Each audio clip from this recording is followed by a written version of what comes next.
بیت المقدس مسلمانوں کا قلعہ اول ہے۔ یہ فلسطین کے شہر القدس میں واقع ہے۔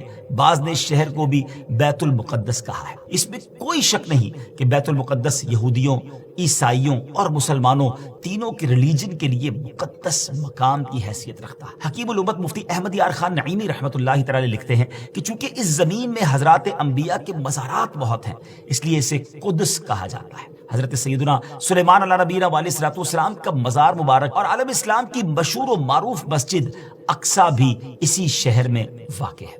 رہی یہ بات کہ اس کا سنگ بنیاد کب رکھا گیا، کعبہ معظمہ کی بنیاد ڈالنے کے 40 سال بعد سیدنا آدم علیہ نبینا علیہ الصلوۃ والسلام یا ان کی اولاد میں سے کسی نے اس کی بنیاد ڈالی۔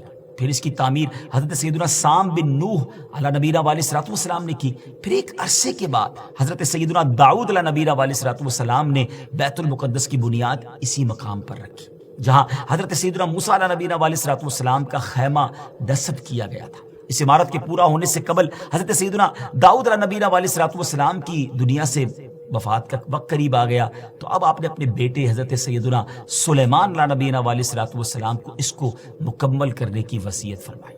حضرت سلیمان علیہ نبینا علیہ الصلوۃ والسلام نے انسانوں سے نہیں بلکہ جنوں کی ایک جماعت سے اس کام کو کروانا شروع کیا۔ 1 سال کا کام باقی تھا، مگر آپ کے انتقال کا وقت قریب آ گیا۔ آپ نے غسل فرمایا، نئے کپڑے پہنے، خوشبو لگائی اور اس طرح تشریف لائے کہ عصا پر ٹیک لگا کر کھڑے ہو گئے۔ ملک الموت حضرت اسرائیل علیہ الصلوۃ والسلام نے آپ کی روح اسی حالت میں، اسی عالم میں قبض کر لی۔ جب حضرت سلیمان علیہ الصلوۃ والسلام حیات تھے تو جنات کو رات کی رخصت بھی مل جاتی تھی، وہ دن میں کام کرتے تھے، حضرت سلیمان علیہ الصلوۃ والسلام بھی آرام کرنے چلے جاتے تھے، مگر آپ چونکہ اب کھڑے ہی تھے تو اب جنات کو دن رات راؤنڈ کلاک کام کرنا پڑ گیا۔ جیسے اس کی تعمیر کا وقت پورا ہونے لگا تو اللہ کی شان دیکھیں کہ آپ کے اس عصا کو، اس لکڑی کو دیمک نے کھایا اور آپ کا جسم زمین پر تشریف لایا۔ پھر لوگوں کو بھی پتہ چلا اور جنات کو بھی پتہ چلا کہ حضرت سلیمان علیہ الصلوۃ والسلام دنیا سے جا چکے ہیں۔ اس کی تعمیر کی تکمیل چونکہ حضرت سلیمان علیہ الصلوۃ والسلام کے زیر نگرانی ہونی تھی، اس لیے اس عمارت کو ہیکل سلیمانی بھی کہا جاتا ہے۔ حضرت سیدنا آدم علیہ الصلوۃ والسلام سے لے کر حضرت سیدنا موسیٰ علیہ نبینا علیہ الصلوۃ والسلام تک کعبہ یعنی بیت اللہ شریف ہی کعبہ رہا۔ پھر حضرت سیدنا موسیٰ علیہ نبینا علیہ الصلوۃ والسلام سے لے کر حضرت سیدنا عیسیٰ علیہ الصلوۃ والسلام تک بیت المقدس قبلہ رہا۔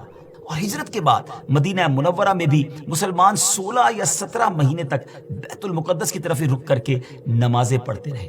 ہجرت کے 1 سال 5.5 مہینے کے بعد 15ویں رجب پیر کے دن مسجد بنی سلمہ میں نماز ظہر کے درمیان قبلے کی تبدیلی ہوئی اور اللہ پاک نے پیارے آقا علیہ الصلوۃ والسلام کی خواہش کے مطابق مسلمانوں کا جو کعبہ ہے، قبلہ ہے، وہ کعبہ کو فرما دیا اور اب مسلمان کعبے کی طرف رک کر کے نماز ادا کرنے لگے۔ اس مقام پر آج بھی مسجد قبلتین قائم ہے۔